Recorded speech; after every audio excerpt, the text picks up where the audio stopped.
মা, এসব কে করে? মা, এসব ভিডিও ভিডিও কে বানায়? ছি, এসব কেউ করে নাকি? তাদের উদ্দেশ্যে বলছি, কন্টেন্ট ক্রিয়েটার হলো একটা পেশা। এটা সরকারি অনুমোদিত। 2026 সাল থেকে শুরু হচ্ছে কন্টেন্ট ক্রিয়েটার ল্যাব।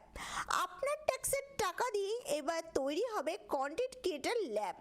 তাহলে এবার কি করবেন? শুনি ভবিষ্যৎ প্রজন্ম কন্টেন্ট ক্রিয়েটারটাকে পেশা হিসেবে বেছে নিতেই পারে। এইবার কি বলবেন বলুন দেখি? হ্যাঁ, ভিডিও বানানো, নাচ করা, গান করা, তার জন্য না যথেষ্ট সময় দিতে হয়। এমনি না, এই যে ফোনের সামনে দাঁড়ালাম আর করলাম, হয়ে গেল, তাতে ভিউজ আসে না। বিশ্বাস করুন, যে কোনো প্রফেশনে যেমন সময় দিতে হয়, এই প্রফেশনেও ঠিক তেমনই সময় দিতে হয়। নিজেকে উপস্থাপন করতে হয়, সেই জায়গাটা তৈরি করতে হয়। তাই এইবার থেকে বলার আগে বলবো না আমি বেকার, আমি কন্টেন্ট ক্রিয়েটার।